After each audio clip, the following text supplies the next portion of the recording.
boom, boom, boom, ba-dum. Okay, we're rolling. We are. We're doing it. Let's go. It's time. Put on play pants. 8 podcasts in a row. What's up? That's Jason Ginty. I'm Rod Ryan. This is the Play Pants Podcast, episode 98. We're coming up on a big year for Nirvana. They released their final album, In Utero. Heart-shaped box, all apologies. 30 years ago, Jason. Wait, hit me with that number again. Wait, I don't believe that could be true. 1993 was 30 years ago. So we're on the anniversary of the last studio release from Nirvana. And we've never done a Nirvana top 5 on this list. We've almost done 100 podcasts. We've mentioned Nirvana 6 gazillion times, but never did a Nirvana top 5. I think we're due. You know, when you said it over, I'm like, you're like, well, let's do a Nirvana top 5. I'm like, come on now, dude. We must have done that out of the gate. And then I look back, I'm like, oh my God, the two dipshits who really have Nirvana to thank for where we are today in some ways, never did a Nirvana top 5 at all. We've talked about them a lot. I mean, well, in a roundabout way, I imagine we probably have done, if you piece together 98 different podcasts, you could probably piece together our top 5s. Yeah. But we've never really kind of done it in one discussion. So I think we're overdue on that. Yeah. I brought in an article, which I think is really cool. This is taken straight from Loudwire.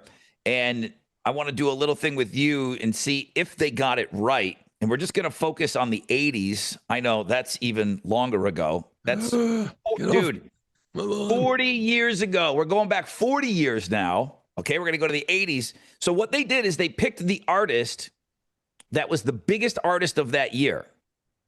Okay. It's the artist that everyone was talking about that year, because sometimes when an artist came out, let's talk about Nirvana. You know, when Bleach came out, nobody was talking about Nirvana. Nobody. So the year that Bleach comes out, you don't give Nirvana that year just because they were the biggest band probably to come out of it.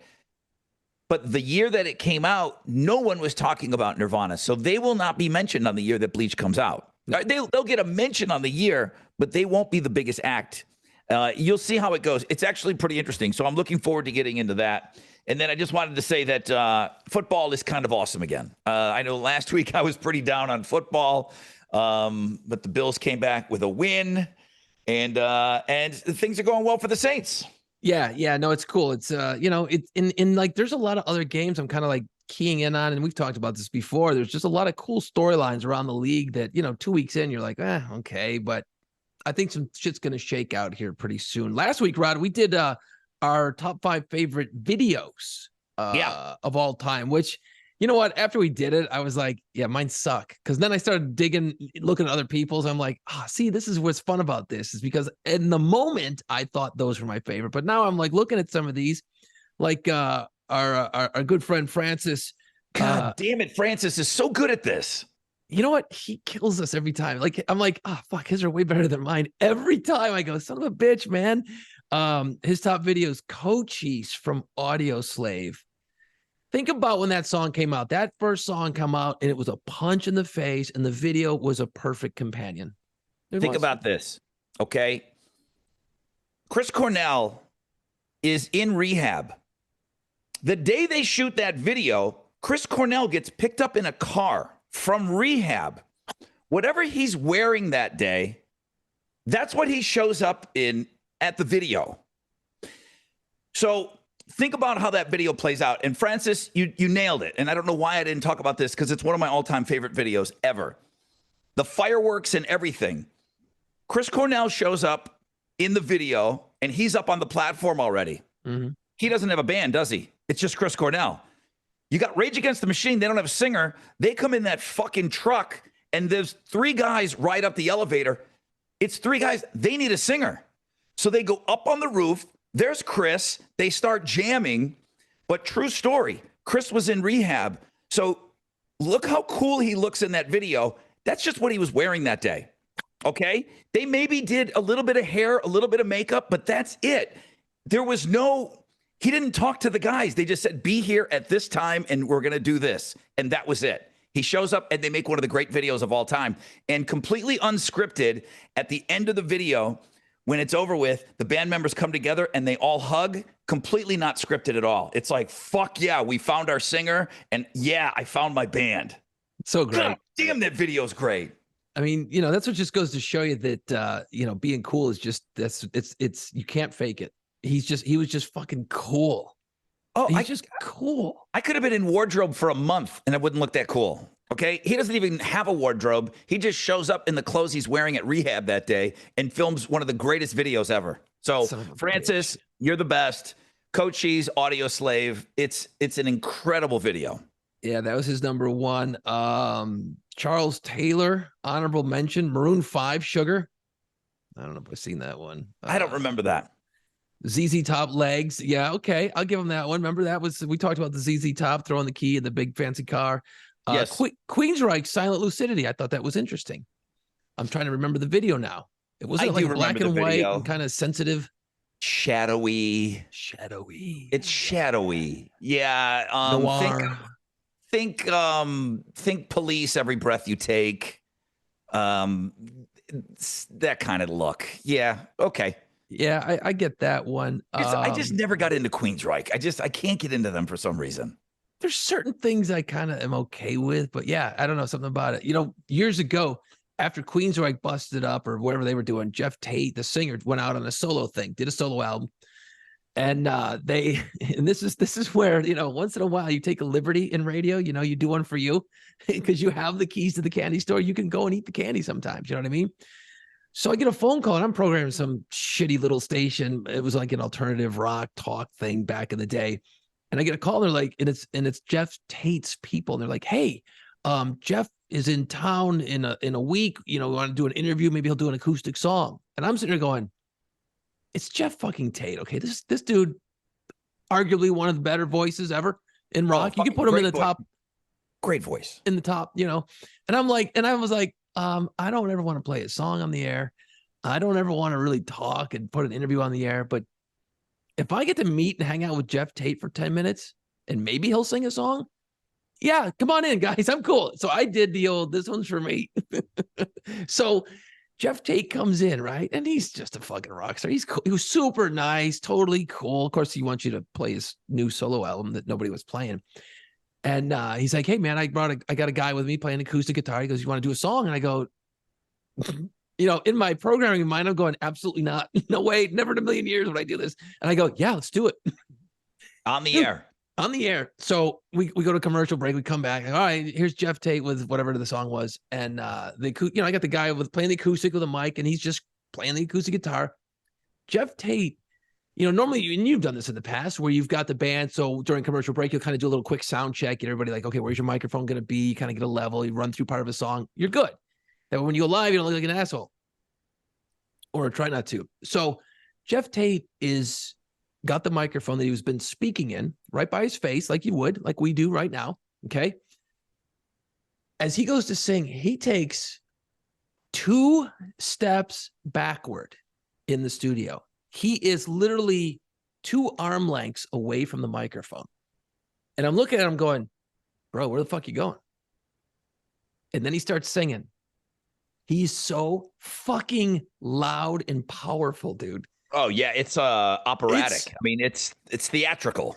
I'd never heard the song before, and the fucking hair on my arms are just lifting off, and I'm just like, and he's just fucking. It's me, him, and the guitar player, and probably nobody listening. And I'm like, dude, it was so badass. So I have a appreciation for Queensryche because of that moment, and it was literally he's 2 arm lengths back from the microphone and just fucking blowing hair back. I mean, it was great. It was such a performance to do that. So yeah, the guys that have those voices, they know they need to back off. I'm like, because they know they're gonna wail. He could have been down the hall and still made it. I mean, it was great. So we got another one here from let's see here. From Immortal Warrior.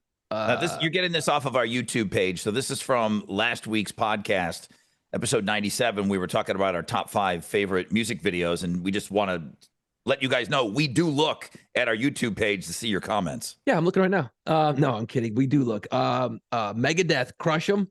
I don't remember that one, but I will go back and look at it. Megadeth made some pretty cool videos, man. Eminem, Stan.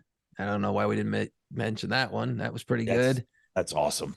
And then Charles Taylor had OK Go. This too shall pass. Corn Freak on a Leash. Dude, we didn't even, we kind of bombed on this a little bit because U2, Where the Streets Have No Name, U2 made some pretty fucking, for the time, badass videos. Where the Streets Have No Name is a great one. Is that the one where they do the rooftop? No, well, I forget which one that one was too. Where the streets have... They're like walking that's through on the rooftop. Vegas. Yeah. All that shit. So anyway, yeah. I'm not supposed to. Oh, by the way, inside information, Rod. I don't know if you even know this. I don't know if the radio wizard talked to you about this in Houston, but there's going to be a new U2 song next week. Well, they played it on Fremont Street already. Right. Yeah. So just they're going to drop it next week. So hope it's good. I even said, please be good. I heard it. Oh, is it any good or is it? Well, I heard the live version. Oh, it's out there. The video's out there. I mean, there was so much guerrilla footage out there. They did it right on Fremont Street. Right. I don't know if it's called Atomic City or something, but it's a song like about Las Vegas because they're doing the Las Vegas residency. And that's Sphere. In the Sphere, yeah. And I want to go. I do want to go to that. Yeah. I don't want to go the first day. I don't want to go the first week. I want them to work the kinks out and stuff. But if you don't know, it looks like this big, huge globe. It looks like a planet. The place is completely round. It's called the Sphere, and it's just going to be for award shows and shows like U2's residency. It's just another, huge room for people to play. But man, it looks so badass. It looks unbelievable. They got you can there's like cams you can look, and like 1 minute's a happy face, next thing it's like the globe. It's pretty spectacular. So thanks for all the comments on our YouTube channel. I love it because now I've got like 6 videos I got to watch this weekend that were great, and there's so many good ones that we skipped. I mean, we mentioned the Linkin Park and all the Tool videos. I mean, there's just so many of them. Rod, quick thing I want to throw at you. And I think you probably covered this on your morning show. But if they start charging for Twitter, I mean, I'm out. I'm punching out. I'm out. I'm done. I don't give a fuck. If they start charging for Facebook, they start charging for Instagram, I'm out. Yeah, I don't think Zuckerberg will do that. And that's why he's got Threads just ready to go. Like nobody's on Threads. There's a decent amount, but not a lot. Yeah. Well, because it just kind of automatically carried over, and it's like you kind of have it, but nobody's using it. Nobody's out there doing anything with it. Yeah. But he has it there. It's ready to go. If you have Instagram, there's a good chance you got Threads. Right. Or it's just sitting there waiting for you to activate it. You just got to punch in. Yeah. If he does, in fact, charge for Twitter/X, Threads is just ready to roll. Yep. I mean, that's the only reason why he did it. No, I will not pay for X. I just won't. Not even for work. It's just I don't need it. I need Facebook.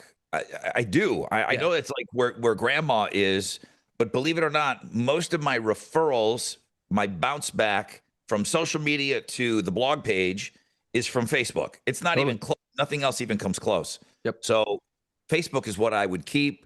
And then that's obviously packaged in the meta universe with, Instagram and Threads.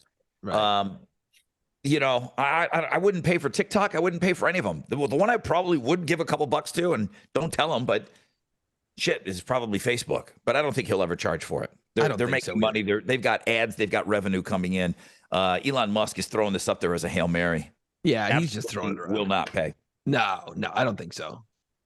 I don't even pay for the verification badge. We used to be verified. No, I don't give a shit. I'm just not paying. It's just not interested. I'm not interested at all. No. It'd be kind of nice. And then like if they start charging, you think like, all these corporations, all these people that use it to advertise, all the influencers and shit. It's like, I don't care. I'm out. This actually saves me a lot of work at the end of the day. I don't have to use it anymore. It's kind of nice. Got a really good email, and I want to thank Jimmy. He's listening to all of our podcasts. He's like, man, I was so pumped to listen to you and Jason, your top 5 grunge songs. Yeah. Given all your knowledge in the radio industry. He gave me his top 5. He said it was absolutely brutal. Nirvana, Come As You Are was 1. Screaming Trees, Nearly Lost You. Paul Pumpkin Zero, STP Plush, Bush Little Things. He said he's working on Mark Lanigan's book right now. Suggestion from the podcast. Right. That's the Screaming Trees singer who is now deceased. And then he's moving over to another book I recommended, Kitchen Confidential. Keep rocking the pod. Thank you for y'all's time and efforts. This guy's like taking advice from the podcast. And then his third book is going to be Color Me Good, Harry.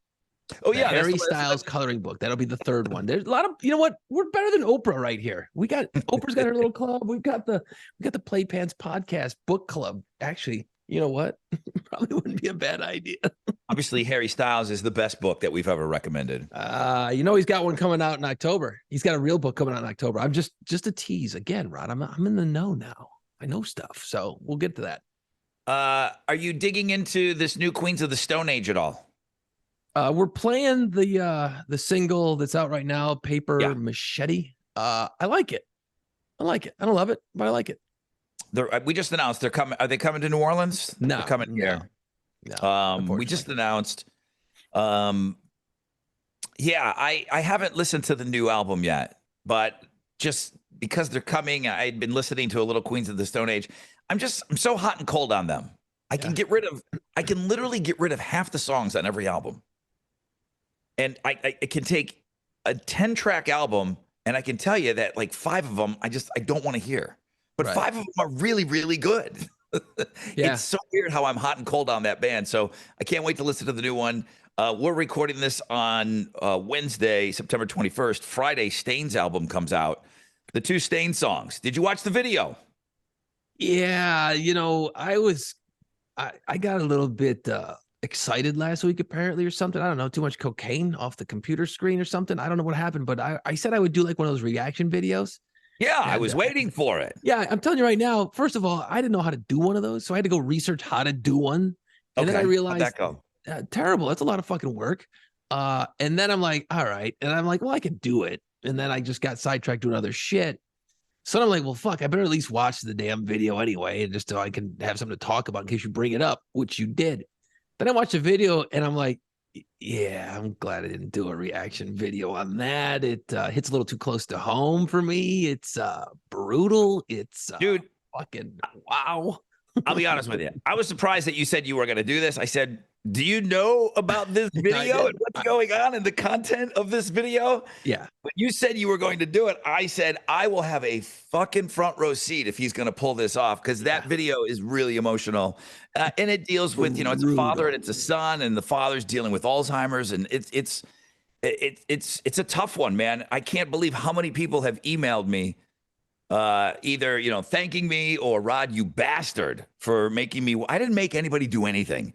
I just warned everybody that you're going to get hit hard in the feels, but it's really done well, though. It is. It's great. And, you want to have fun, though. And I'm telling you, it's actually kind of a cool thing is that because I started going down that rabbit hole, of course, well, then there are a bunch of other reaction videos that are going to pop up in your algorithm on your YouTube channel.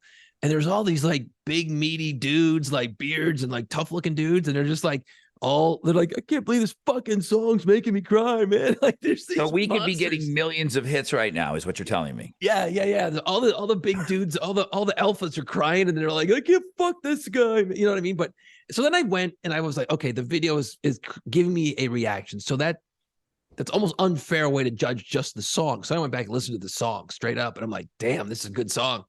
It's a good song. Stained. They've got a sound. They don't go too far from where they're at. They know what works for them. Man, those are 2 great Stain. They're great Stain songs. And it's the way you do it. The first one was heavy. Second one's a softer one. And there's 2 other songs that are floating around out there that are supposed to be great, but Radio Wizard said there's 5 hits on this album. So I'm looking forward to it. New Blink-182 tomorrow, 9 o'clock our time, 9 o'clock a.m.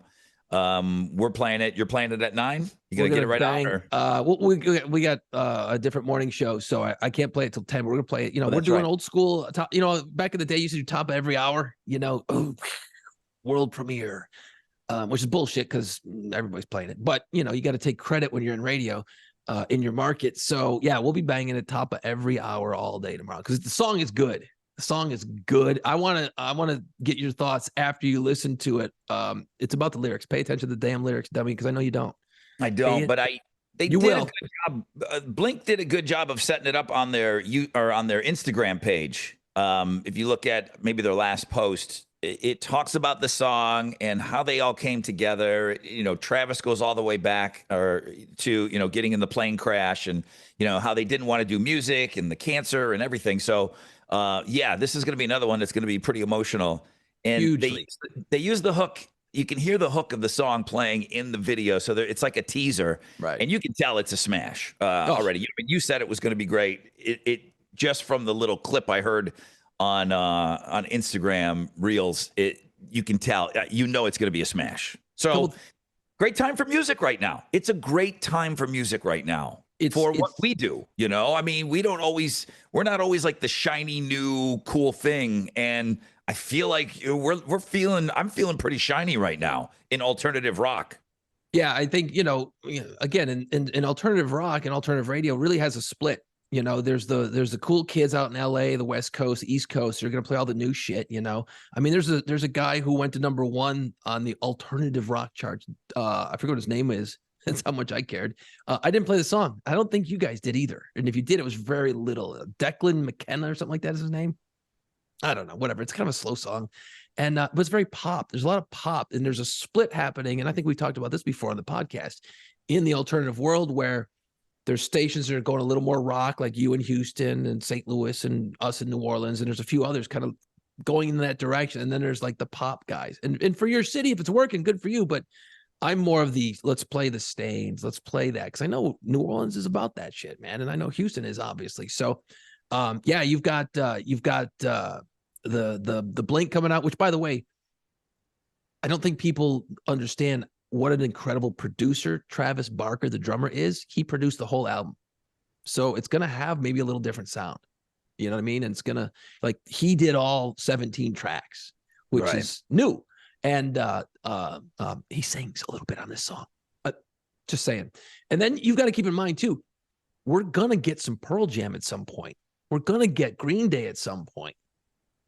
There's a song coming out from Mike Shinoda that is fucking great coming out soon. I mean, we got a lot of shit coming our way, dude. There's a lot of good shit. There really is. That's great. That's great news.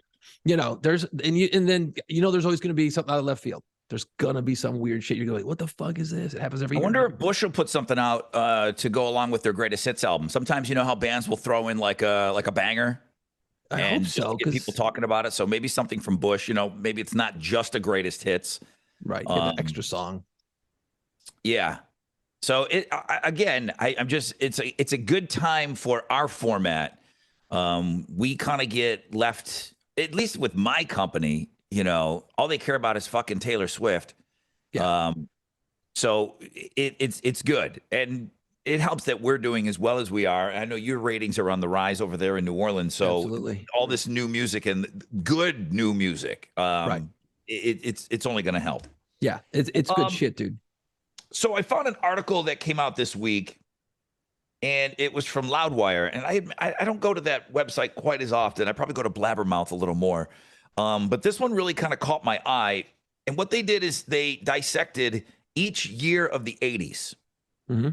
And they determined what was the biggest name of that year. What was everybody talking about? And they kept it in like the rock metal space, and there's going to be some stuff that's a little pop leaning, but still, I thought they did a really, really good job. So we're going to start with 1980. Okay. Loverboy's self-titled debut comes out. It's over.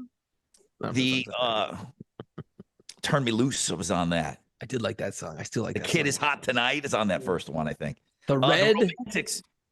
The Romantics dropped 2 albums in 1980. I love the Romantics. I've got probably 6 Romantics albums on vinyl. I love them. So they dropped 2 albums in 1980. That was where we heard What I Like About You. Yeah. Donnie Iris's Aaliyah. Dead Kennedys come out in 1980. Joan Jett, 1980. Okay.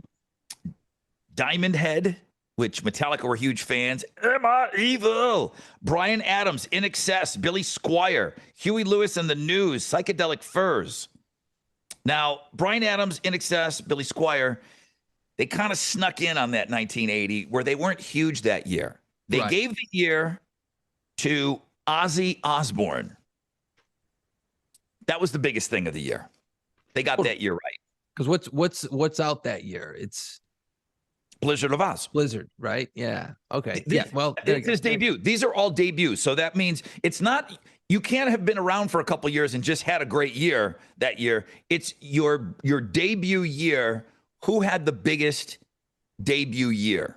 Who had the biggest debut in that year? So everything that I mentioned came out their first albums. In Excess, first album. Bryan Adams, first album, 1980. Wow. Nothing was bigger than Ozzy Osbourne. No, he was everywhere. Ruled the airwaves, multiple hits on that album. Yeah, the whole thing. Okay, yeah, I go with Ozzy on that one. Totally. Okay, 1981. Men at Work. 10. I was 10. Men at Work. They won the Grammy and they won Best New Artist. And then a couple singles. It wasn't just Who Can It Be, Gonna Be Now, Down Under, Be Good Johnny. Stevie Nicks goes solo in 1981. Phil Collins goes solo in 81. Do. Thank you. In the Air Tonight, 1981. So everybody knew him from Genesis, but he gets in on the list because he's solo breaking through as a solo artist. Did you hear Monday Night Football? Two things about that. First of all, why the fuck do we even do it anymore? That shit that, what was the chick that was doing it there for a couple of years? The country chick, the blonde. She's still doing it. Don't even, dude, if you're going to start capping on Carrie Underwood, dude, I'm going to shut this podcast down. I'm like, shutting it down. Like it's shutting it down. It's so cheddar filled. She's hot. I love it, but it's dumb. She does Sunday dumb. Night Football. Fuck. Oh, Sunday night. Okay, well, whatever. It's dumb. I hate it. But this was good. Monday Night Football. Chris Stapleton. Fucking great. Snoop Dogg.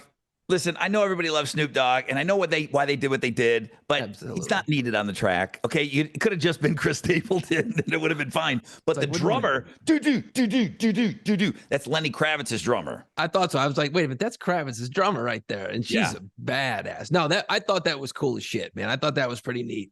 It's pretty great. And again, Chris Stapleton now doing the national anthem last year.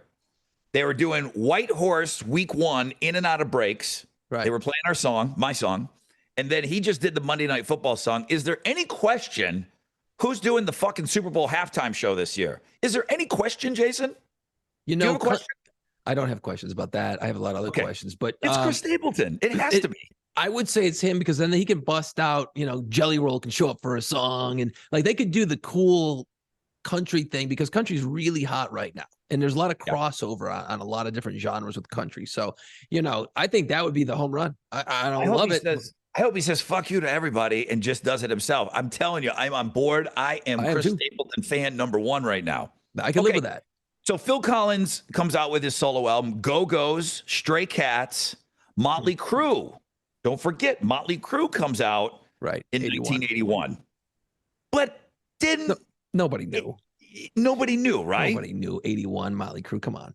Eurythmics, Bad Religion, Dokken, Minor Threat, Bad Brains. If you're in the punk space, Anvil, Kicks, Raven. I bought that album. Replacements. Who got 1981? Billy Idol. He had the most heat. Obviously, with Moni. You got it covered. You're going to do all right. And yeah, that makes it. I mean, I would say the Go-Go's, they had a couple of hits that in 80. So that's a tough one. Phil Collins was huge, but did all that hit in 80? He may have released it in 80, or 81, but did it hit? You know what I mean? Like it's a weird, the timing is weird. And then does he not get the same credit because he's already known from Genesis? And same thing with Stevie Nicks. She's known from Fleetwood Mac. So do they get the same kind of new, you know what I mean? Right. Well, I'm fine with Billy Idol. I'm not mad. Billy Idol was all over Not MTV mad. when it finally came around and debuted. Billy Idol was all over the place. But yeah, Billy Idol was talked about. 1982, they gave it to Asia.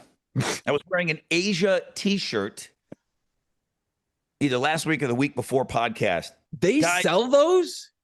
Dude, Asia was fucking huge. Oh, they were massive. And they wrote some great fucking songs. Asia was massive. Everybody in the band was great. Heat of the Moment, Only Time Will Tell, Soul Survivor, all off of that first album. So that's 1982. Are they bigger than The Fix, Flock of Seagulls, Night Ranger, Twisted Sister starts getting some heat, Robert Plant goes solo that year. Yeah. Misfits, Descendants, REM, Nah, they weren't Meat REM Puppets, yet. Yeah. and Beastie Boys, who weren't really the Beastie Boys yet. None of those. Twisted Sister wasn't even Twisted Sister yet. Correct. That wasn't Stay Hungry. So yeah, I would say Asia. I mean, what a weird year for music, man. Holy shit. Asia in 1982. There was like kind of no competition. 1983.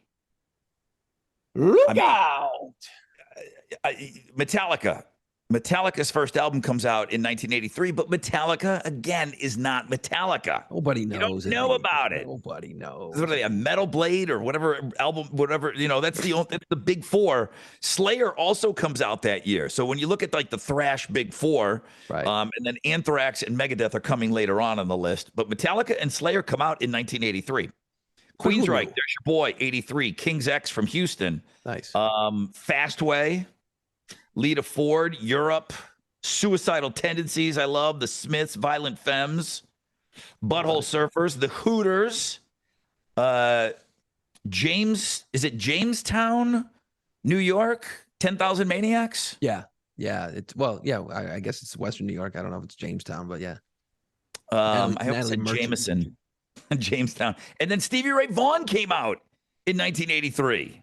Correct. They gave the year to Dio.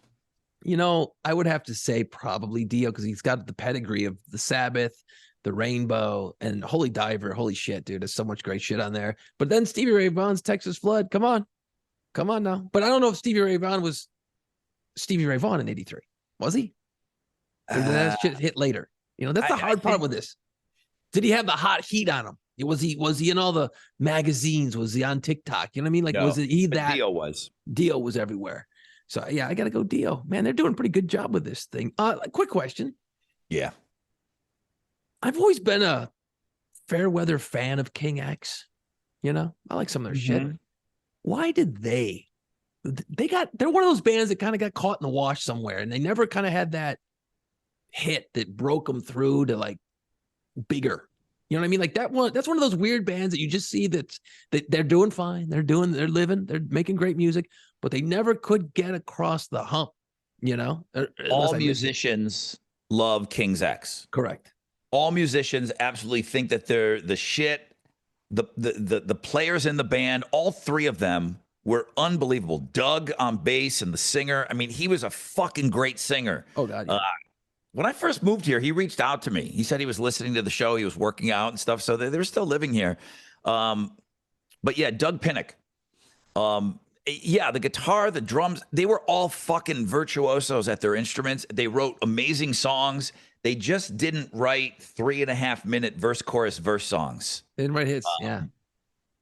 But musicians love King's X. Yep. Yeah. They're a band's band. Yeah, I don't know. It's just one of those ones that you're like, man, what happened? Why did that not click? But and I'm sure they don't give a shit, I guess. Anyway, what was that? 83? Now we're on 84. I already know the answer to this one. So yeah, you can go ahead. I'm telling you, I don't know if they got this one right. Whoa.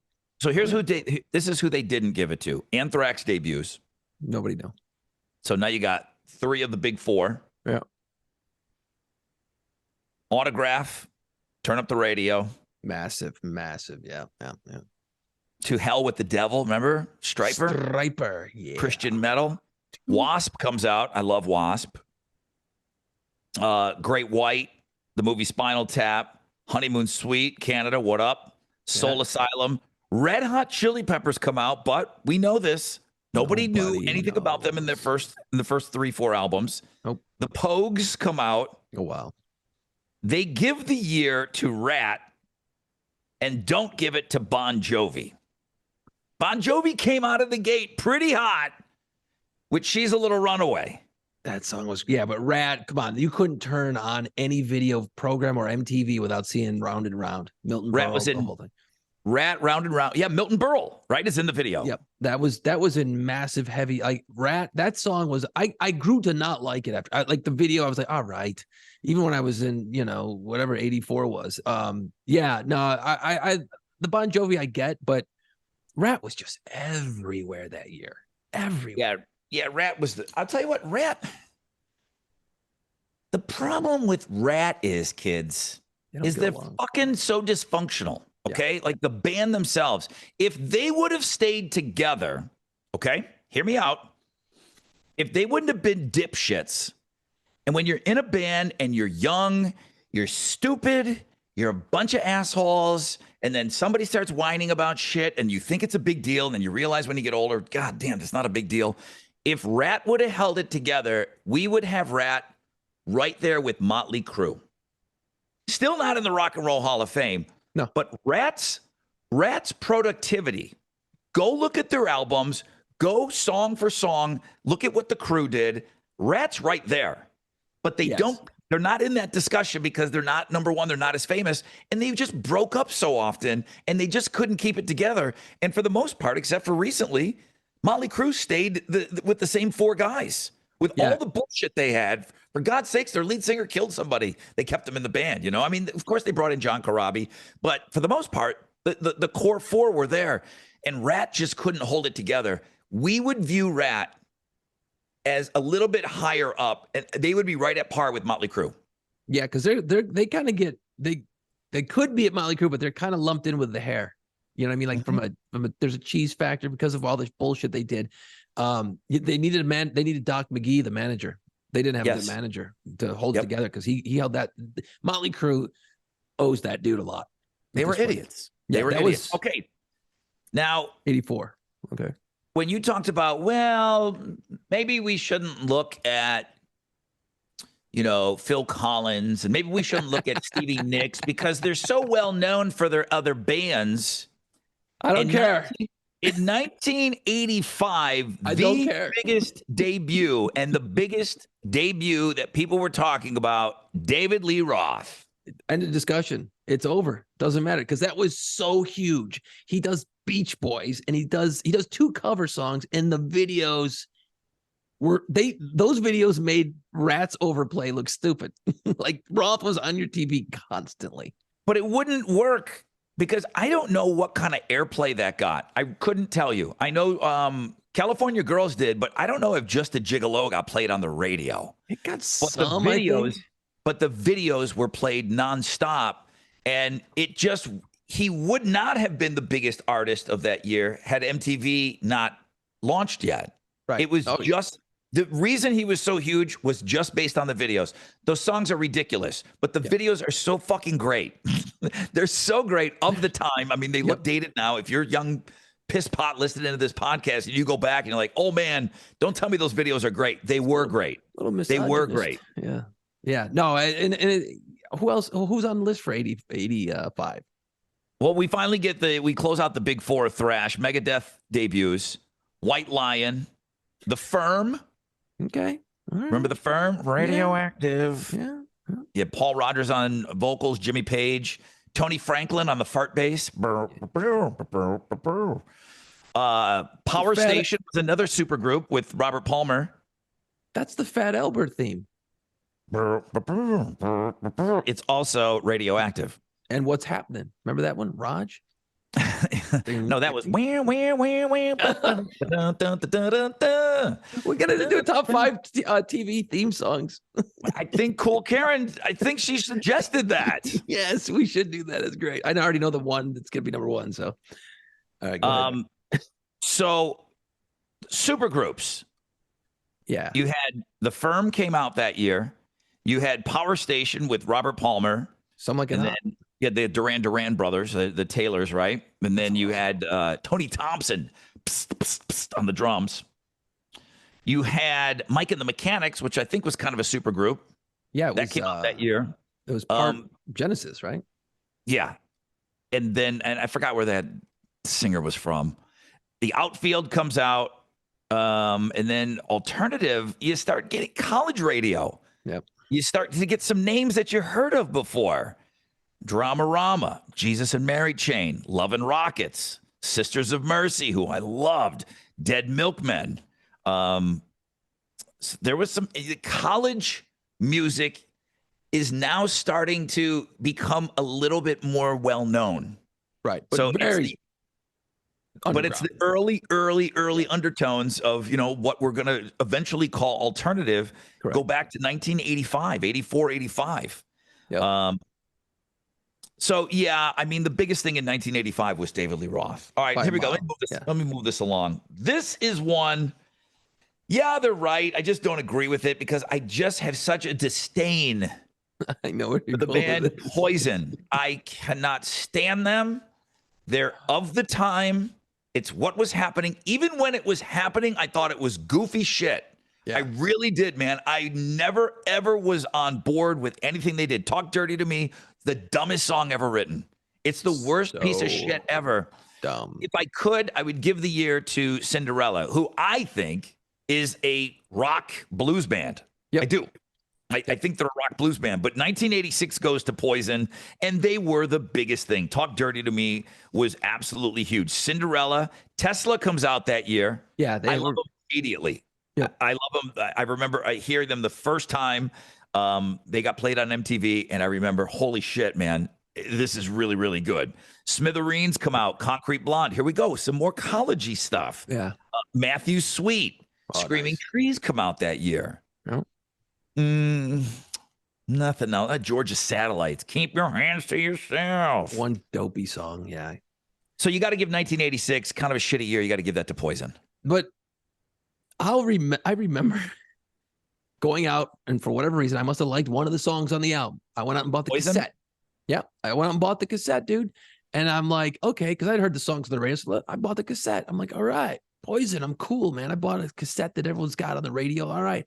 And I get, I buy the thing, and I'm looking at the cover, and I'm like, Chicks. well, they don't sound like girls. Like, I'm so dumb and naive, man. I don't know shit. I'm like, well, God, that one's got. I want action. Yeah, and I'm like, satisfaction tonight. so I'm in my youthfulness looking at it going, I'm like, well, that one's kind of that chick's kind of hot. And then I kind of do some digging. I'm like, oh, those are dudes.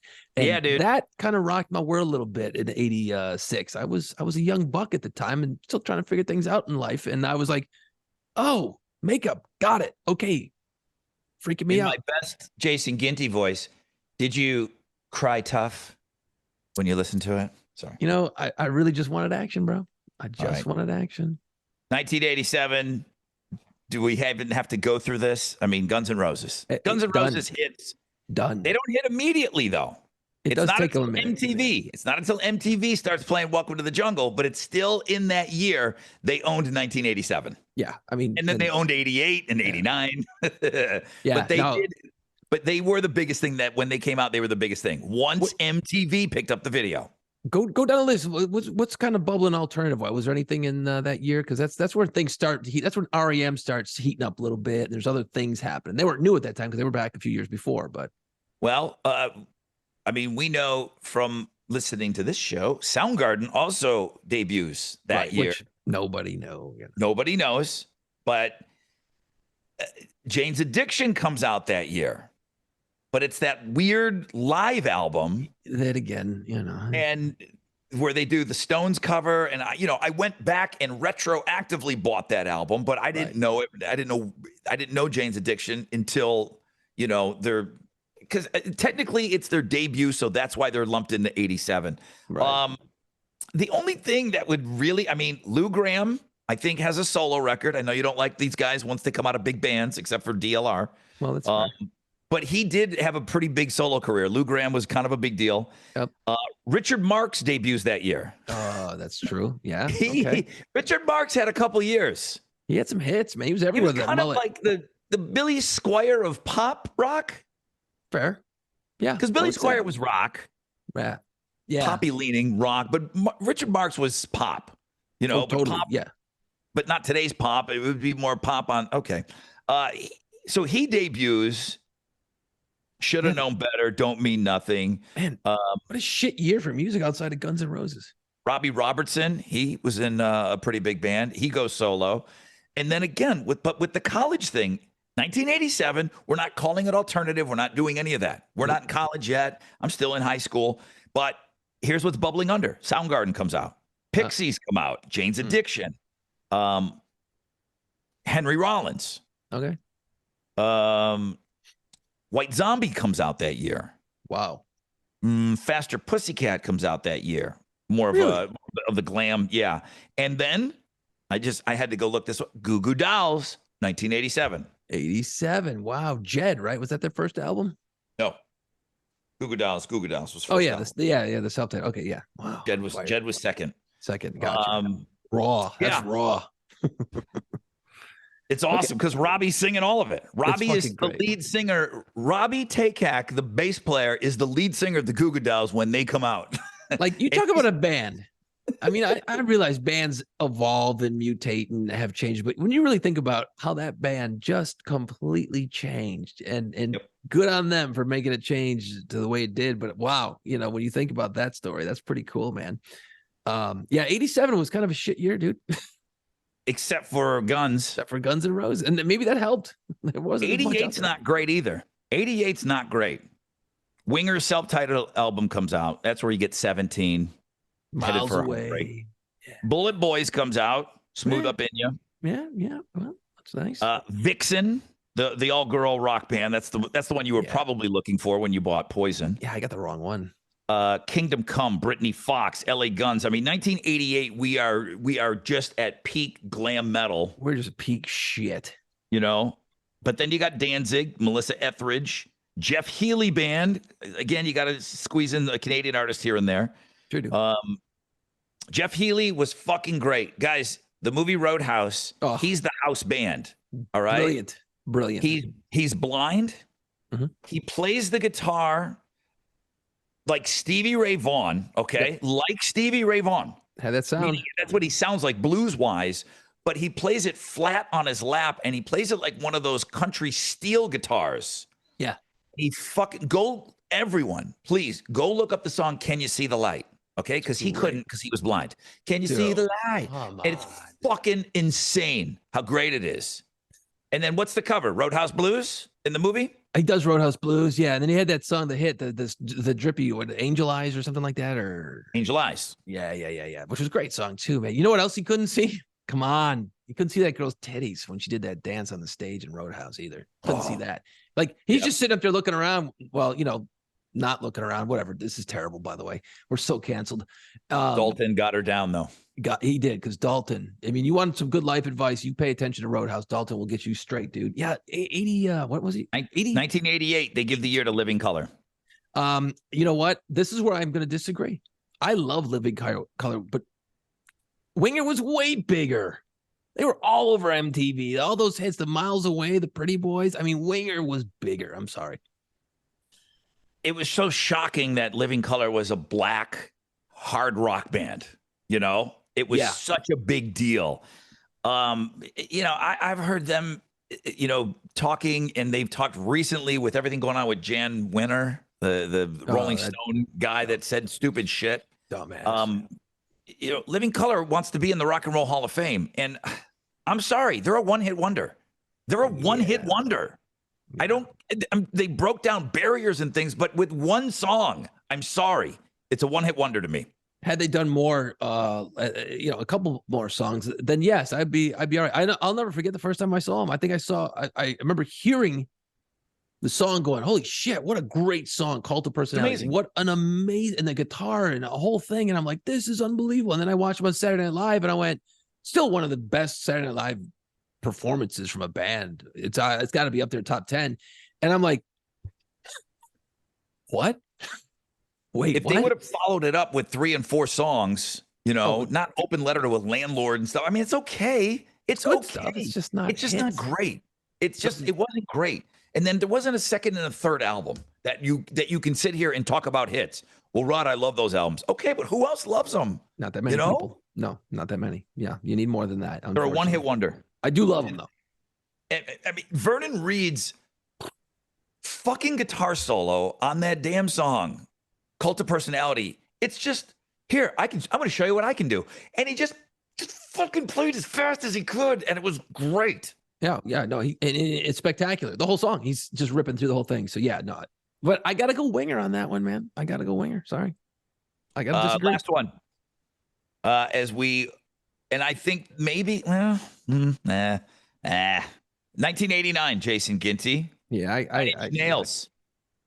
9 Inch Nails, Head Like a Hole. Again, now you're seeing this college rock, kind of what it was called back then. Wait a minute, this stuff's really starting to break through now. Yeah. 9 Inch Nails, not as they didn't become huge yet, but they debuted in 1989. And let me tell you, there was a buzz about the band. Stone Roses, they're out. They come out. Nirvana's Bleach comes out. Mudhoney is out. Mother Love Bone is out in 1989. Again, these aren't household names yet, but it's so funny. It's so interesting to me to see that none of that stuff is existing in 1980, 81, 82. And then you're starting to see 83 and 84, Chili Peppers and these bands. Wait a minute. They're just fucking laying the foundation, to what's coming later on. Yeah. And it's going all the way back to REM, Right. Yeah. You can see it. It's funny how, but you know what? I mean, how? Why were they all so different sounding? They weren't following any trends. You know what I mean? They were doing their own thing. So I guess because there was no playbook yet. There was no playbook. It was just in your garage. But you're listening to everything that was before you. You know what I mean? So there's all these influences, but somehow all these bands just kind of sounded different. Which was great. That's kind of why Skid Row, or that's kind of why Soundgarden sounds like a metal band, right? Because that was their influence, But then they came in, they just kind of ended up doing their own thing. All right, 1989, I mentioned Green Day, Offspring, Pennywise, and then you still got the Hair. So you got Enough's Enough. You got Mr. Big with Buffalo Boy, actually Tonawanda Boy, Billy Sheehan. Badlands, underrated band.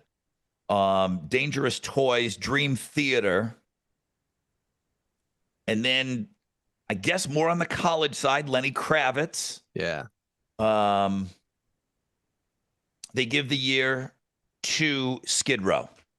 Makes sense. My only thing, I made a little note about Warrant was pretty big that year. And again, I'll take Skid Row way over Warrant, but you got to think about the video power of Warrant's videos, the Cherry Pies of the world, all that shit. So I'll give it to Skid Row just because I like them better. But yeah, no, I can't be mad about that at all. No, I can't. And going back to the Soundgarden comment, Rod, I forget if it's Outshined or it's Rusty Cage off of Bad Motor Finger. But Chris Cornell said that he wanted to write a hillbilly Black Sabbath song. That was what he was trying to accomplish. And one of those, I forget if it's Rusty Cage or Outshine, and I'm like, when you listen to it, you kind of go, yeah, I can hear that. He succeeded, I think. That's awesome. But yeah, he would sit down and go, I want to make it sound like this. He had a sound in his head, and that's how he described it. And then, of course, it comes out just fucking awesome. Rod, why don't we take a break, and we'll come back with our top 5 favorite Nirvana songs, what is this, episode 2? Yeah, right. You know what they didn't mention in Loudwire? I looked it up because we talked about REM. U2, 1980. Again, they weren't huge, but they didn't even get a mention in for the year for them coming out in 1980. Maybe they didn't they might not hit the mark. It might have been just like one of those things where it's kind of big in England and barely did anything in the US or some shit. I don't know. It's a weird thing. Yeah, I don't know. I don't remember. I was fucking 11 and just running around in my Kiss makeup. Okay, top 5 favorite Nirvana songs coming up. Hey guys, next time you visit New Orleans, man, be sure and book a pirate tour, French Quarter walking tour like no other. It's our only sponsor that's been with us since day one. Thank you for that. Discover the real pirate history of New Orleans. Book your tour, piratesofthequarter.com. If you already took the tour, but you love you some pirates. Maybe you didn't get in on the shop. There is a store right there, piratesofthequarter.com. Get your pirate gear. They got all these kick-ass T-shirts for sale right now. Everything is at piratesofthequarter.com. At Pirates of the Quarter. Something the weather is getting a little bit nicer. We're seeing some of that is humidity going down, and New Orleans walking around the quarter, taking a tour. It's awesome. Grab a couple of brews. Listen to these jerks talk about history. It's fun. They're sponsors, dude. You got to treat them nicely. 2 things on the Pirates of the Quarter tour. Thanks for everyone who's taken it from Houston. We got a lot of Houstonites. Is that right? Houstonians is fancy. I like that one. It sounds like I should have tea in my hand when I say that. I knew you were going to get there on your own. Thanks. Sometimes you gotta let the boy run a little bit. You know what I mean, and see what happens. Forgot what I was talking about now. Son of a bitch. Anyway, Thanks to everybody from Houston that took thanks the to everybody tour. from Houston for taking the tour. Second of all, we've had a lot of people say, "Hey, these are all dude T-shirts. What's up? Don't you like girls?" I do. Yeah. I also like Poison, apparently. But we're gonna have a couple of ladies shirts coming soon. Hopefully, we'll have it up on the website next week. And if you are coming to New Orleans this fall, you're going to want to book early because shit is getting tight already. People are finding out about this damn tour and they're taking it. So that's my words of wisdom today, Rod. That's it. Just want to let you know those few tidbits. Thank you for those wise words, oh wise one. Nirvana, dude. I mean, it got me listening to Nirvana again. Outside of the 5 songs we play on the radio nonstop. It got me listening to Nirvana again. And I think that's a good thing because Kurt was a great songwriter, and Dave Grohl always says that. He always puts Kurt on a pedestal. I imagine things got bad at times, and, he's kind of like divorced parents, how you just don't talk bad about the other parent. Right. Because he knows how much people, how they have their love, and all he ever does is talk about positive things, and that's just kind of him. But he always talks about what an unbelievable songwriter Kurt was. And when you go and you listen to some of these songs that aren't played on the radio, the ones that are played on the radio are great, and they're played on the radio for a reason. They're the ones that most people like. But now you're at the point where the band, they had such little production because they weren't around that long. You can almost just go and play anything on the radio, and I think people would just, okay, yeah, it's Nirvana. It's kind of like the first Guns N' Roses album. Yeah. There are singles off the album, but the whole album is singles now. And Pearl Jam's, first album, those are all singles now. Pretty much, they're so popular and they're so well known. Nirvana's kind of like that with their catalog, Well, 3 albums technically. I mean, 3 real albums. It's insane. Yeah, and nobody really knows the first one, and I felt compelled to get something off of the first album, which I did, and it is a great song. But yeah, you got 3 albums, then you got the MTV Unplugged, and then you have Incesticide, which was kind of like this greatest hits, something. It was a money grab for the label. There was a stopgap between Nevermind, and they wanted them to release in utero sooner than they did, and so they're like, well, fuck it, let's just put this out, and that gets us. We're coming off the heat of Nevermind, and then this will bridge the gap before In Utero, and it worked. Yeah, it's the game. All right, top 5. I'm going to go first. Please do. I bet you we've got. I love doing this now. Man, I'm gonna go with 1. I'm gonna go with 1. You think that we have 2, minimum of 2. All right, let's see what's up, dog. Let's see what's up.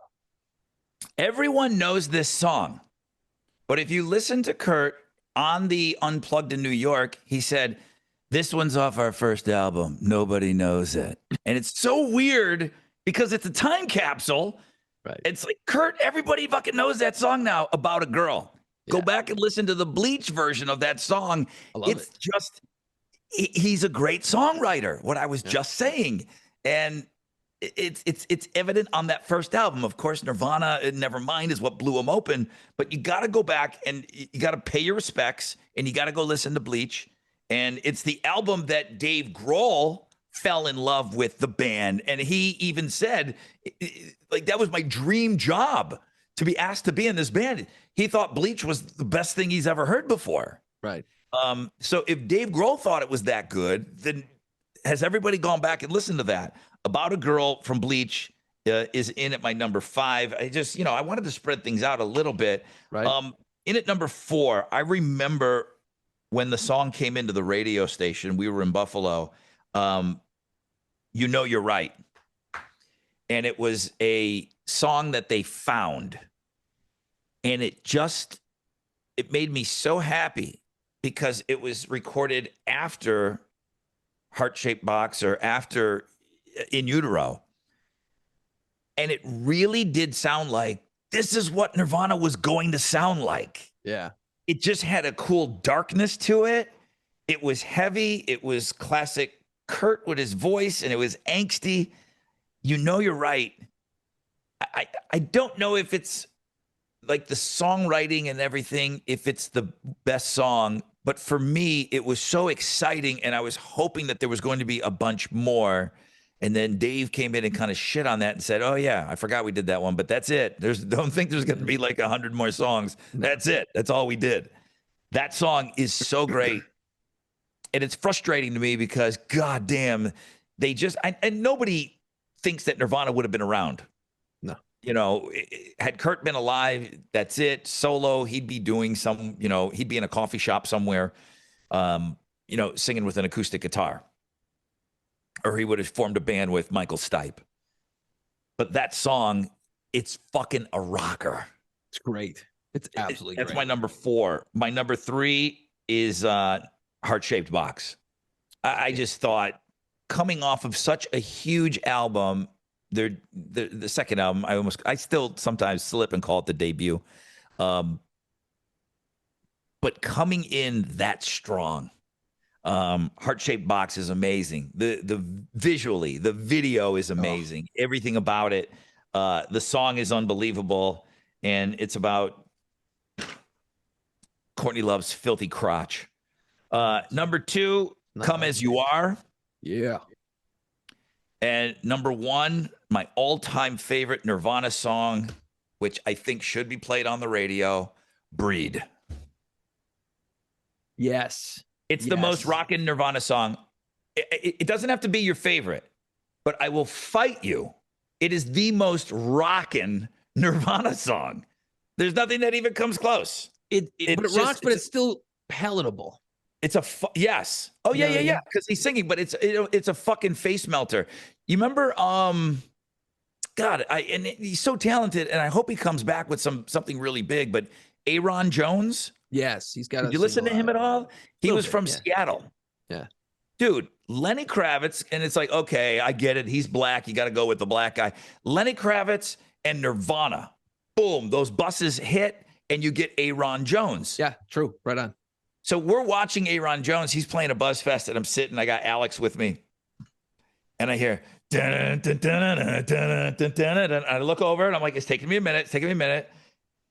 And I look at Alex, I go, fucking Breed. He's doing Nirvana. And he did a cover of it. Really? And I was just like, yeah. And I already really was into his stuff. But man, those covers hit, guys. If there's a local band listening, do a goddamn cover. Always. At least 1 or 2. Make it good. I lost my mind. Because we're not going to see Nirvana. I never saw Nirvana. Mm-hmm. So when I hear somebody that, you know, he's from Seattle, he's a fucking major accomplished guitar player and just got an amazing voice. I heard Breed, and I was so excited. I don't know that I've ever seen anybody ever do it live. So it was great. You know, it's the only time I've seen that song performed live myself. Wow. Yeah, no, that's a great song. You know, the other song, and I didn't put on my list that is just fucking visceral, but it's not as melodic as Breed, if that's even the right way to describe Breed. But like Territorial Pissings is just fucking nails on a chalkboard, rip your face. So yep. I love that song, but it's like Breed makes more sense. It's more palatable. Well, damn. You know what? I think you got me, man. You were right too. But I don't think you are gonna. Yeah. The 2 we got, I was shocked actually. All right, that's a good list, dude. That's a very good list. Thank you. Yeah, you're welcome. I mean, I try and appreciate that. I mean, coming from a program director of an alternative rock station, PD said I did good. I mean, you know, I'm proud of you, man. You did a nice job there. I got to build you up. Keep your confidence high, bro. Thanks, chef. There was a song that came into the Buffalo. Funny how you mentioned this, the Buffalo station, early days. And it was a great album. And at least in my head, it was great. I remember it having a lot of really interesting, cool songs on it. I think there was a Goo Goo Dolls song on it. I think you'll know. The album was called No Alternative, and it was an album that a bunch of artists put out for AIDS fundraising, AIDS relief. And it was called No Alternative, and it just had like a bunch of black circles on it. And Nirvana did a song. It was originally called Sappy, but then it got rechanged to verse, chorus, verse. Mm-hmm. And it's fucking great. It's one of my favorite Nirvana songs of all time. It is It's so a really good song. And I remember playing that. good. I remember Yeah. playing that off of the No Alternative compilation album. Yeah. And I think the Goo Goo Dolls had, I think they did Bitch with the incredible Lance Diamond, and they had the horns and the whole thing. I think that was a Stones tune they did on that. Or was that a different? I don't know, I have to look it up. It was something with Lance Diamond. I'm Yeah. almost positive it was Bitch. Well, they did that song. I think you're right. I think that cover was on that album. Look up, it'll be on YouTube somewhere. Dig up the No Alternative album and go listen to that sucker, man. There's some good shit on there. I can't remember who else was on there, but that was a cool album. Anyway, verse, chorus, verse, number 5. Number 4, coming backwards is hard, dude. Number 4, and this is cool because it comes from an album released 30 years ago, In Utero, and you had Heart-Shaped Box, then you had All Apologies. The third single on that album was supposed to be this song, Penny Royal Tea. And it's fucking great. And it didn't get released because Kurt was dead. And they just went, okay, we're done. Yeah, it's enough of that shit. Penny Royal Tea gets lost because you go back and listen to that song and you're like, going to be like, oh, fuck, this is a banger too, man, because it's got that same Nirvana, soft, loud. It's great. It's great. Penny Royal Tea. That's at number 4. Number 5, 4, 3. I can't believe I have to count backwards every time. Jesus. Yeah, my daughter does a better job of counting backwards than you. I got dropped on my head, I think, when I was a kid a few times or something. I don't know. Anyway, number 3, and the song is not about what you think it's about. The song is called Rape Me. And if you got the balls to put out a song and you're screaming at the top of your lungs, and the only way Kurt can scream, rape me over and over again, at the end of it, you're like, okay, this is fucked up. But he's really talking about like mass media and the machine and just him feeling violated from his fame that he hated, apparently. So that's what that song's about, by the way. Fucking, it's if you can get past what those words, because it's hard, especially in this day and age. Fucking great song. It's absolutely It's an great. amazing song. It used to be in pretty heavy rotation, man, and it was weird playing that song, when fucking mom's loading up the minivan and Rape Me's playing in the morning. Yeah. Well, we do like on Fridays, we do like a bunch of 90s shit, and that comes up as I'm kind of scheduling the music. And every time I stop as I'm going through the log and scheduling the music for that day, and I stop on Rape Me and I go, oof, do I Just want play it? Yeah, I do, of course. And then check this out, dude. Boom, here's our 2. Number 2, Breed. Right? Oh, such a great song. Fuck, it's great. And number 1, You Know You're Right. And I remember hearing that the first time, and I'm like, I was just like so excited. I'm like, oh my God, there's one. They got one left. This is great. They found a Nirvana song. Holy shit. Hoping that it was gonna be great. And that bass line in the beginning, that you're just going, oh my God, this is fucking awesome. And then when he is screaming pain, and that's what he's saying, pain, and he's just letting it drag out forever. It's that classic ripping your vocal cords to shreds, Kurt Cobain style of screaming. Yeah. And you're feeling the pain, and it's like, God damn. And then that was it. It was so exciting. It was so unbelievably exciting when that song came out, and we got to play it on the radio and talk about it. And it really was just take like the singles, okay? Just take Smells Like Teen Spirit and then Heart-Shaped Box. There's progression there. Oh, absolutely. And then, You Know You're Right. An album full of that. Fuck. That would have been amazing. Why'd you have to blow your fucking head off? That album would have been unbelievable. As selfish music fans, you know what I mean? If you just put it that way, if you look at it through that lens, I mean, I was so excited about that song, but then after I listened to it, I was so bummed out that I was like, this is fucking where they were going. Yes. And, obviously the band was not going to stick around for very long, but they would have gotten back together. I think they would have come and gone. I really do. I think they would have went, fuck it, guys. I miss you. Let's go do another album and bang it out. And see, I don't know. It would have been the last. It would have been the last Nirvana album, though. Yes, for a long time, I think it would have been it. But God, man, to see where that would have went. Oh my God, it's so great. So yeah, we did get two. And my top two were, the songs that you chose as well. So good job. Pulled up the album No Alternative. Nice. Matthew Sweet, Buffalo Tom, Urge Overkill.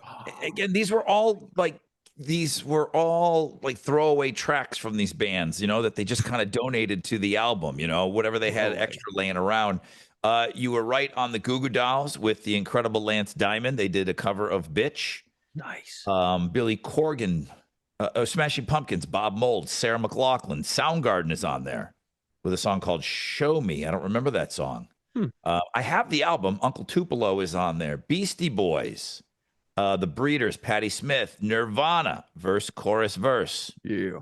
Sonic Youth. I mean, huge names on that album.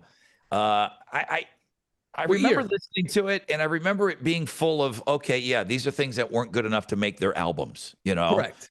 But you're right. The Nirvana song was a standout. Goo Goo Dolls covers, because I love covers, but it was a really good cover. And it was weird, Goo Goo Dolls, they get on this album. It's a big deal for them to be mentioned because they weren't on the level of Smashing Pumpkins, and they weren't on the level of Nirvana, and, even the Breeders, Soundgarden, Sarah McLachlan. But when somebody picked up that album, it wasn't Johnny singing. It was a lounge singer from Buffalo, Incredible. that they worked with. Who, when you listen to that, there's just cool oozing out of that. I mean, there's so much cool oozing out of that because Lance Diamond was fucking cool, man. He was a badass, and he just added something to that band. It's like I kind of wish they did a few more songs with him back in the day, because they were so well done. Can Never Take the Place of Your Man. That's the best song. That's the best song that the Goo Goo Dolls do with the incredible Lance Diamond. It's a Prince cover. Sha la la la. It's so great. It's so freaking great. I Can Never Take the Place of Your Man. Yep. Prince cover. Look it up, Goo Goo Dolls, and then it'll be Lance Diamond. Lance Diamond comes in at no extra charge. Yeah. When you look that up, to go listen to it. It's spectacular. But yeah, so yeah, no, it was weird doing the Nirvana thing, man. I'm like, okay, well, here we go. And again, you know what? It's hard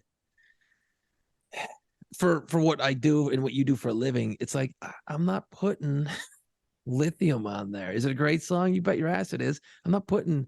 I love Come As You Are because I love that sound, that kind of drippy guitar and everything. It's very cool. But again, I mean, dude, nope, don't eat it. It's like if you work at McDonald's every day, you're gonna get that Whopper on your Sunday off. Maybe, I guess, but probably not. Are we gonna get a Nirvana biopic? I think there's a lot of moving parts and Courtney Love is the problem. Courtney Love's the problem. She's not gonna sign off on anything. She's gonna be the wrench in the works. But God, I would love it. I think there'd be a lot to uncover there. I mean, she stands to make a lot of money if it's made. You know what really needs to be made? The Dave Grohl story needs to be made because that takes Nirvana. He would be the thread. He's the story because he does all this shit, goes from that, goes through Foo Fighters, creates Foo. That's the story. You know what I mean? And then obviously the recent tragedy. I mean, that's terrible, but that's an arc in a story. I think you got to do the Dave story. Eventually, it ain't gonna happen soon. Yeah, I don't think he'd do it while he's doing what he's doing. No, he's too busy doing shit. He's too busy being real and active. So yeah, but I do think that is a band that if you recognize, and you would have to include these other bands, even if it was just the Flannel Four that we just got done talking about in a previous podcast. I really do think that Nirvana it's there for the taking. I think it's mass appeal enough. I don't look at it like how we talked about Motley Crue, The Dirt, straight to Netflix. Right. Kiss is straight to Netflix, I believe. I haven't heard anything about that movie, by the way. I haven't heard anything other than it was going to happen. Right. I think Nirvana is big screen. I do. I as long as you're recognizing that. You also have to kind of talk about the movement and all of that and grunge and how it changed the culture. And, you would even have to kind of include, some hair bands in there and, them fucking freaking out. You know, you have to get somebody to play Bret Michaels going, what the fuck is this Nirvana shit? Yeah, we're How done. come We're you're not over. playing my record anymore? You'd have to include some of that stuff. You'd have to include what crumbled to. I think there's something there. I do. Well, I think then, but you also have to try and figure out a way to work in, the fact that there's other elements happening. There's Gen X. There's the movies, like the Singles movie that comes out, and there's just all these elements. There's just, again, it's lightning in a bottle. It was the perfect song for the perfect time. That hits any other time, does it quite do what it did? I don't know, but there were so many elements swirling around it. You almost have to come in and bring all those elements into play as well. Yeah. There's so much, and the fashion took off, and just everything.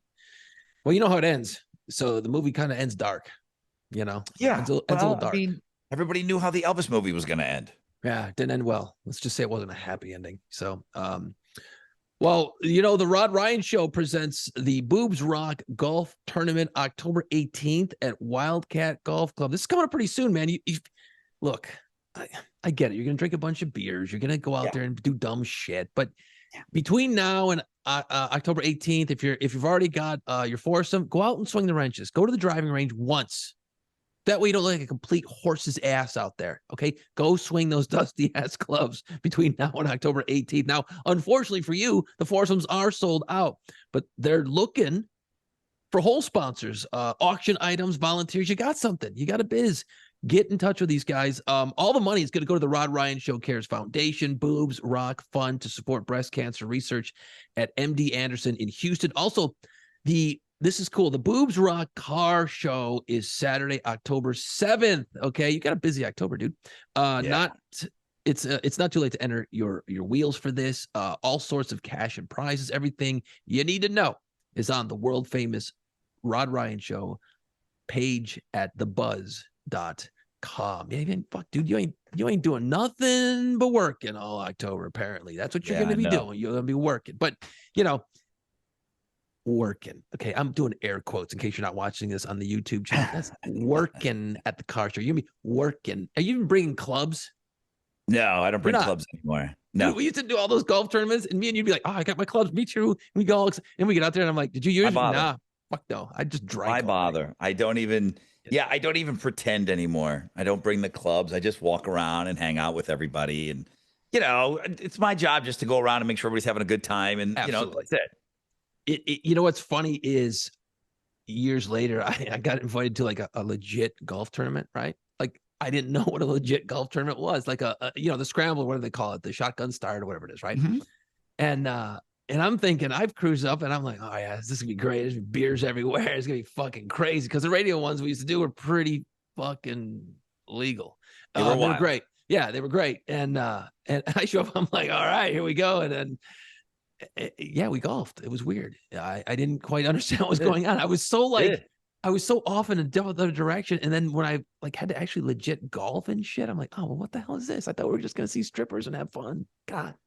Yeah, not all golf tournaments are like the ones that we used to do or do. Yeah, it's not like that. But you get used to a certain thing in life, and then when you do something else, it's weird. Like for a while, I was on radio for a couple of years, and I went and became a civilian, as we like to call it. Right? I became, as a cousin would say, I became a normie. I became a normal human being. And I didn't know what to do with myself because I would say shit. I'm thinking it's funny. And people just look at me in shock. I'm like, okay, I'm not saying anything anymore because you get accustomed to the workplace that you're in. And it's like, it really will. Don't go be a normie, Rod. Don't do it. Well, you're not like this. I'm not like this because you're in Van Halen. You're in Van Halen because you're like this. Yeah. I'm not like this because I'm on the radio. I'm on the radio because I'm like this. There's your sweeper. Dude. How come you haven't had that one done yet? Come on. Do I got to do all your shit for you? Come on, dude. Any final thoughts? Yeah. So on Sunday, the kid and I, we get up in the morning. She knows it's football. She's kind of, she doesn't really care so much about the game, but she just, Josh Allen, Buffalo Bills. She wants to wear Bills stuff. I'm into it. Okay. Awesome. She's into it a little bit. It's cool. We eat, Aunt Sue sent us a box of Josh Jacks. Is that what the cereal's called? Really? That's the cereal, Josh Jacks. Fucking Flutie Flakes are still the winner, man. I mean, Josh Jacks. That feels a little trying. That's trying pretty hard. Here's an old last year's model, Josh Jacks. Oh, JAQS Jacks. Well, you got to get the people in Canada excited about them too. Yeah, I don't know, man. For those of you that don't know, General Mills is in Buffalo. Right. And they make Cheerios downtown. You can smell them. I can smell them every time you go downtown. You can smell Cheerios. And it's actually pretty good. So if you've heard, most people have probably heard of Flutie Flakes. Yeah. Like, fuck it, hey, the quarterback in Buffalo has his own breakfast cereal. Kind of cool. And then, retroactively, they made, Kelly's Heroes. And then when we signed Terrell Owens, we had TOs. And then there was even, Ryan Miller had his own cereal from the Sabres. And, my sister always sends me this stuff. So Josh Allen has his own breakfast cereal. All right, now you're caught up. So we're eating our cereal. Josh's jazz. Okay. And then my kid says, I'm done. I'm like, whoa. There's milk in there. There's a couple of loopers in there, and there's milk. My question this morning is, when you're done with your cereal, do you drink the remaining milk out of the bowl? I just kind of assumed that every person on the planet drank that sugary ass milk with the cement at the bottom and everything, right? That was the best part. Or if you have a lot of milk, fucking load it up with some more cereal. Hit it again. So I tell my kid, I'm like, you drink that. That's the best part. She's like, I don't want it. I'm like, you're not my kid. You can't be mine. You cannot be mine if you're not drinking that. So of course, you think Fat Boy throws it away? No, I drank mine, then I drank hers. Yeah, of course. You can't waste it. I did a poll question this morning. When you're done with your cereal, do you drink the remaining milk out of the bowl? 75% of people, yeah. Okay. 14% sometimes, 10% never. Never? Wow. You don't drink the milk that remains after you're done eating your delicious cereal? Weirdos, man. Don't ask about things that you don't want to know the answer to. I just assume that everybody did it. Now I think people are weird. That's something I really do find you weird if you don't drink the milk. What's wrong with you? That is something you put in your Tinder profile, I think, at this point. We need to know this if you're gonna go out, man, and hitting something. You gotta know this. So a couple things I know about this. Yes, Rod, I will drink that shit. I'm not a waster when it comes to that. I'm not wasting. But here's the thing. As I've progressed in age, when I do eat cereal, I kind of know the ratio to cereal to milk. So I've got it timed out and measured just about right. So when I get down there, there's very little left. I've got it kind of worked out. After 75 years of fucking eating cereal, I kind of got it. You know what I mean? But whatever is left, though, you're up there. Yeah, it's done. But it's usually very little. Okay. Okay. But back in the day, when you got the cool, awesome cereal like Cocoa Puffs and the Fruity Pebbles and shit, that milk was that was the best part of the damn thing. And it was cement. Overloaded it with extra milk because you knew that drink at the end was going to be kick ass. Drink your fucking milk. Why would you waste it? Don't waste it. You know what I mean? Don't waste it. So that led me to believe, or that led me to this. If I'm eating a bag of chips, okay, and I get the last decent one that you're going to grab, there's clearly a bunch of stuff in there, okay? Crumbs. Let me tell you, Chubsies, I'm making a valley in that Doritos bag, and I am eating everything that's in that bag. I am not throwing away all of that awesome chipness that's in that bag. Again, why would you waste it? It's still there. It's still good. I don't go Chip Valley out of the bag. You know what I mean? I'm not doing that. Oh, be it out, dude. I'm not circus sealing the thing, but I will pour it in my hand and I will go horse out of a feed bag and I will just lick it out of there that way. And bag right to my fat face. And I'm eating all of those wonderful little bits that some of them are just absolutely coated in all the dust. Awesome. Again, I mean, this is just, I thought that was just a normal human thing. There's certain things you expect out of life, and it's drinking the milk and eating the crumbs out of the bottom of the chip. I mean, the chips are good. It's not like, maybe you're not a huge fan of broccoli and there's a couple of little guys kind of chilling out on your plate. And you're like, I'm good. Okay, I got you. I'm okay with that. The milk in the cereal is fucking gold, and the chip dust is spectacular. All right. Wonderful, right? Final thoughts, Jason Ginty. I think I've figured out. Now, I know that this is probably not a huge problem for you, but All some right. people can't sleep at night, Rod. There are people in this Ooh. world, which is most, who can't sleep at night. They toss, they turn. I've literally resorted to counting sheep. I don't take it for granted, dude. I don't even like talking about it because I fall asleep so easily. And I know it's like an awesome thing that I have in my life. It's like the one cool thing that I have. Right, So right. it's like I don't want to talk about it because I don't want it to go away because I realize what a Right. problem it is for people. Oh, it's brutal. And I have I have this problem all the time because I just start thinking of shit and it's like, fuck. So I think I got a solution for people. And it ain't drugs. It ain't fucking listening to this podcast to put you to sleep at night. Don't do that. That's not fair or funny. I just tried this one night out of the blue. I don't know if I read it somewhere, but I tried this. So you know how when you like go on vacation, right? You go on vacation and you go somewhere and there's a moment in that vacation where you're doing something and you remember it vividly. Okay. For instance, I went to the beach, I don't know, weeks ago, and I would get up every other day at 6 a.m. and walk quarter of a mile and then go to a pier and go fish with my son, right?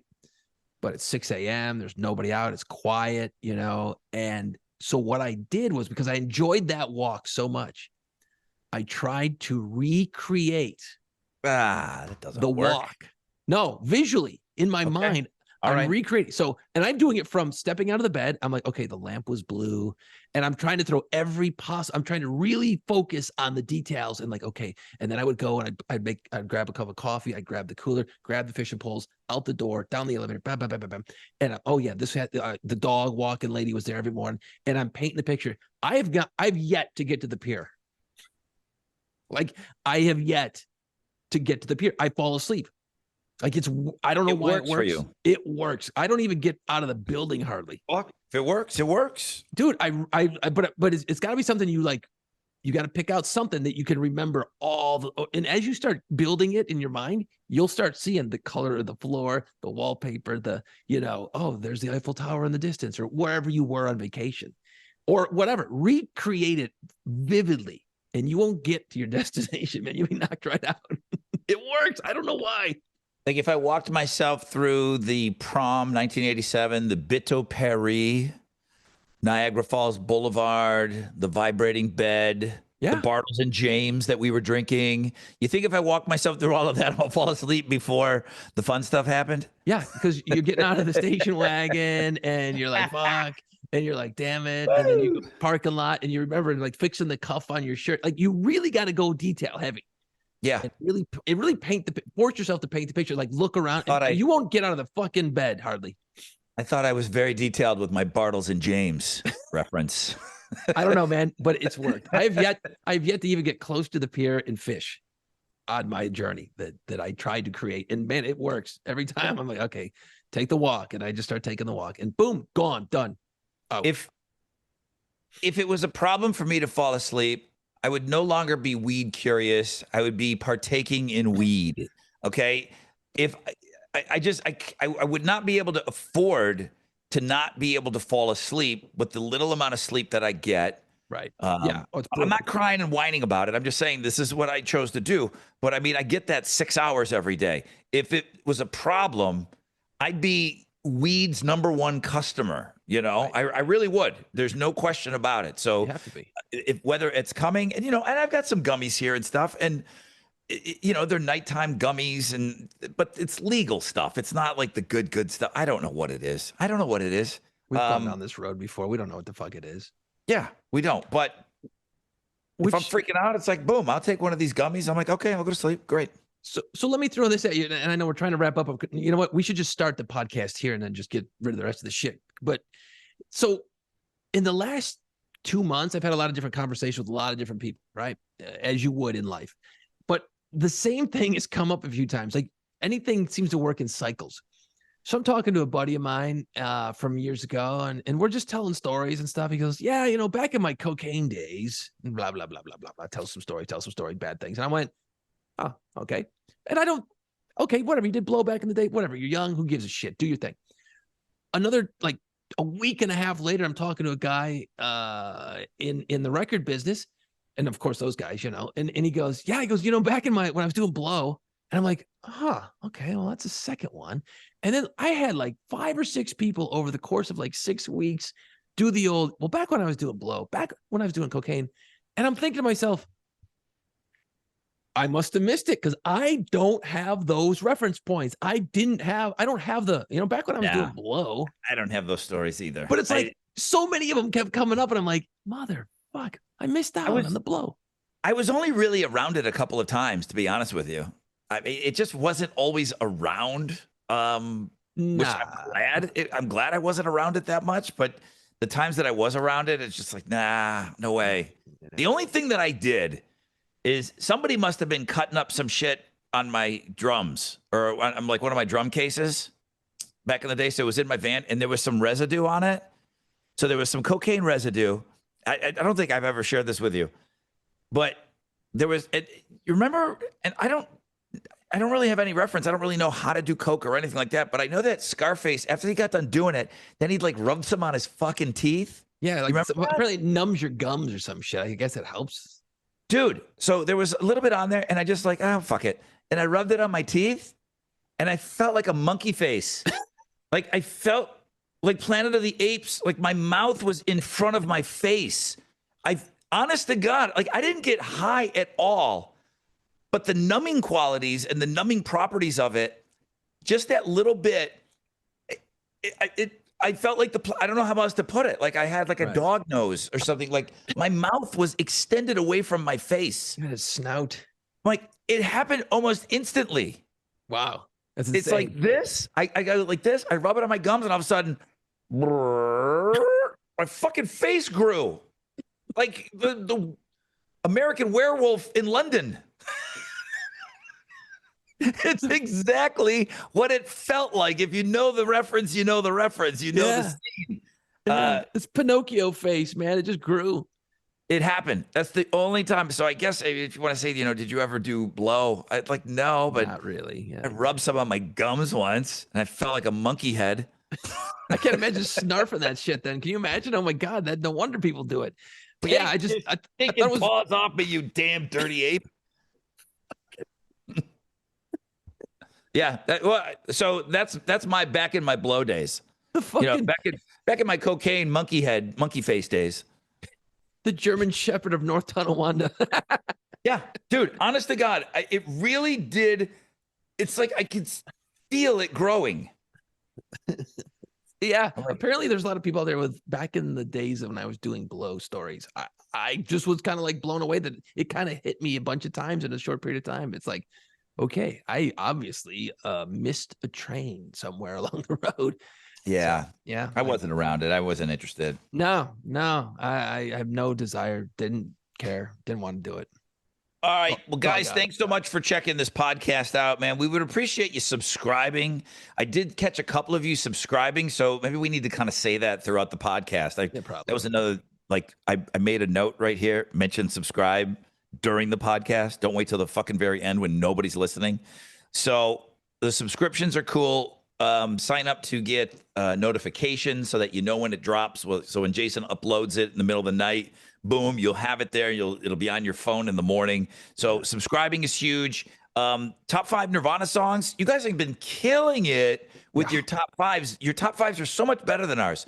So always, the best place to leave them is on our YouTube page at PlayPantsPod. But Twitter and Facebook and Instagram at PlayPantsPod. It's really funny how like everyone's lists are better than ours. I'm starting to think maybe everyone else should do a podcast and then we sit back and just listen to the damn thing because it's probably going to be better. I mean, when you think about it.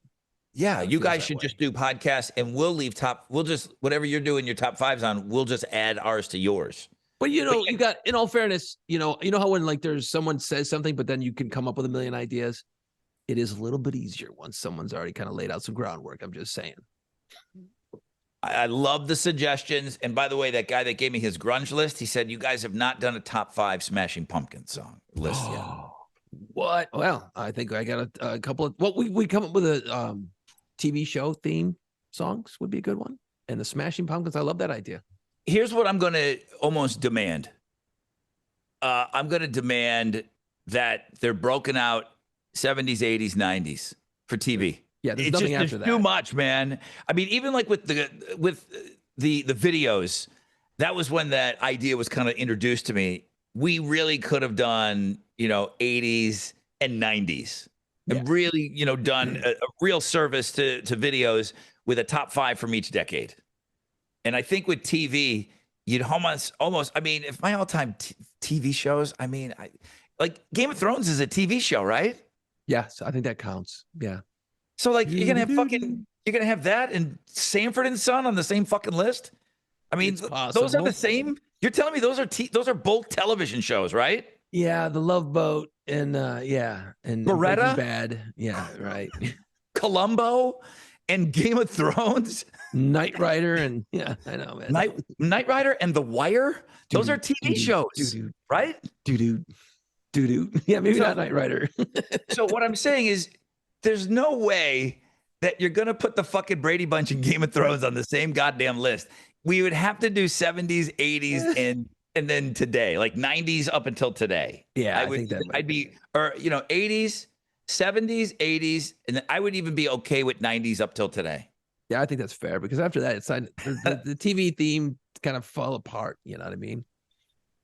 All right. I think we got a couple of lists now stacked away that we can actually borrow from here in the next few weeks. So I like that. I mean, One Day at a Time and Breaking Bad. They're TV shows, right? They're both television shows. Yeah. No, I mean, WKRP in Cincinnati and Friends. What are you going to do? Actually, Yeah. those are two very good ones, actually. I got to be honest. All right. That's enough. Check us out on our socials, Facebook, Twitter, Instagram, and of course our YouTube channel. And thanks for listening. We appreciate it. Thanks, guys. Let's go. It's time. Put on play pants. Find us wherever you listen to podcasts. See us on our YouTube channel and follow our social media pages at PlayPantsPod.